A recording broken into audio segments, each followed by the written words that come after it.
Hey guys, what's up? My name is Stephanie. Welcome back. So today's video is all about sunless tanning, and I am obsessed with the company Loving Tan. That's the self-tanning that I always use, the self-tanner that I always use, and I just get so many compliments on it. It just looks to me the most natural. The smell is not harsh at all, and I'm just obsessed with it.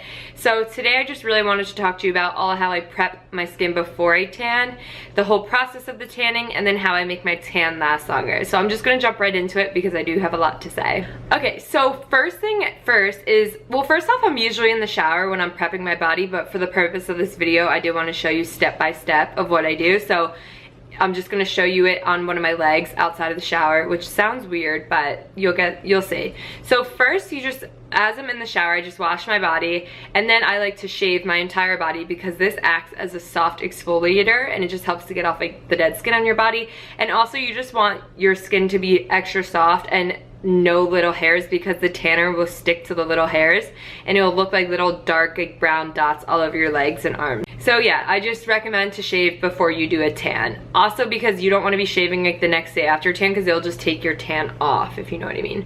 So after I do that, I like to exfoliate. So I use an exfoliator that I got from Harmon's drugstore, so I'll show you guys it. And I use the exfoliating gloves, which I got from the drugstore as well. I think they were only $3 or something, but I like to just lather this stuff on and exfoliate my entire body. It is so good for your skin to exfoliate it, just to help it to renew itself. And keep your skin very soft and fresh. So I like to do this every time before I do a tan. I sometimes do this 2 nights before I do a tan, so I could do it 2 nights before and then the actual night before. But if I can't plan that far in ahead, I do it the day that I'm tanning. So after I exfoliate my entire body, once I get out of the shower, I just moisturize, and I like to use a very heavy moisturizing, usually like a cocoa butter, before I tan, because you really want your body to be like the most moisturized that it could be, because that means it won't shed as much skin, so your tan won't come off.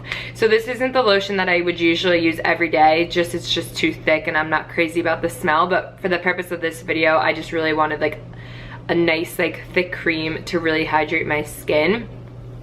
And then I usually like to wait anywhere between 30 to an hour after I moisturize before putting the tan on, just to kind of let your skin like chill out after you just exfoliated it, everything like that. So then once I wait 30 minutes, you could go in with the tan. Some people like to use like fancy brushes or applicators. I just stick with the applicator that the Loving Tan sent with the tanner. I find that it works very well. It's a new mitt, and I just noticed that it works very well. It's like a velvety material, so it's just so soft on your skin, and it just really helps to get that even, flawless look. And then I do suggest a little tip is for like your elbows, your knees, your ankles, and your hands, to put extra lotion on there, because it'll just help to blend it out. Sometimes I even mix in lotion with the tanner and do those areas, just because sometimes that's where you can see it, like on your fingers or on your ankles or knees. And I do notice that helps a lot. So after you have your whole entire tan on, I like to wait anywhere between like 2 to 5 minutes before I put any clothing on, just to let it dry. And then once I do put clothing on, I usually just put on like loose fitting sweatpants and a sweatshirt. This way I don't get the tanner on my white bed or anything like that, or on the couch or anything. And I use the 2-hour express tanner, so you can shower after 2 hours. Me personally, I like to sleep with the tan on. I'm not sure if you're supposed to do this. So I usually put the tan on around like 6 or 7 at night, and then I'll take it off the next morning. Like whenever I wake up, I take it off. And I just hope that the longer you leave it on, the stronger it is. And I like to be like extra tan, so that's why I do it. But you can, if you need to go somewhere, you can wash this tan off in 2 hours. And don't be worried if when you first put the application on, if it's very streaky or patchy, because once you shower it off, I don't know what it does, but it just, your whole body just looks like flawless, and there's no more streaks. Because sometimes I notice after I put the tan on before I shower, if I get wet on my arm or something, there's like, you could see where the water was dripping down your arm. But once you shower, that all goes away and your skin is just like flawlessly tanned. What other tip did I have for you guys? I had some more tips. Oh, and then, okay, so then once I do go in the shower and I rinse off my tan, you don't want to use like, you know, like a loofah or anything that you would usually use, because that is going to take off a lot of your tan. So I preferably just like, I already showered and washed my whole body before I put the tan on, so this is just to really like get off that excess tan and to kind of help get rid of the smell. So I just go in with my hands and wash with like very little body wash. This way not that much of your tan comes off, but you will see like the water kind of turns like orangey at the bottom.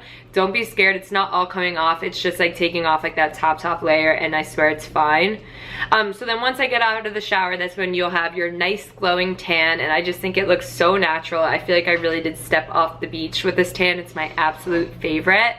And then one more tip that I will give for you guys is that if you live in an area, or not even if you live in an area, if you're doing this for like one night or something, or for a specific look, for example, like I live in New York, so like during the winter I would like to have a tan, but I didn't want to waste a tan on like my stomach, my back, and my legs, because I always had sweaters and jeans on and boots. So I would only do my chest and arms this way, like when you roll up your sleeves or something. So I just like, that was such a helpful tip for me, because the tanner that I use isn't inexpensive.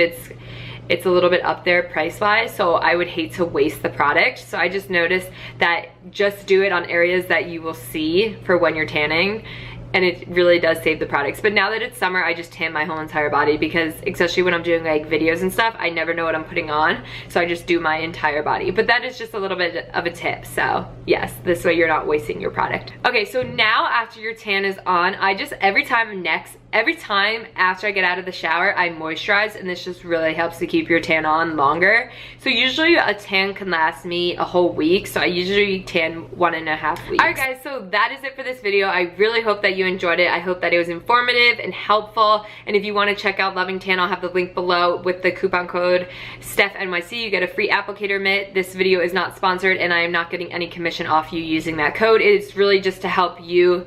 I just noticed that this mitt helps to give me the most flawless application of the tanner, so I would really love it if you guys tried it, and you could let me know. So please give this video a thumbs up, and please subscribe to my channel. I'm trying to make videos every 2 to 3 times a week. Leave love in the comments. I'd love to hear from you guys, and I will see you guys next time. Thank you so much for watching.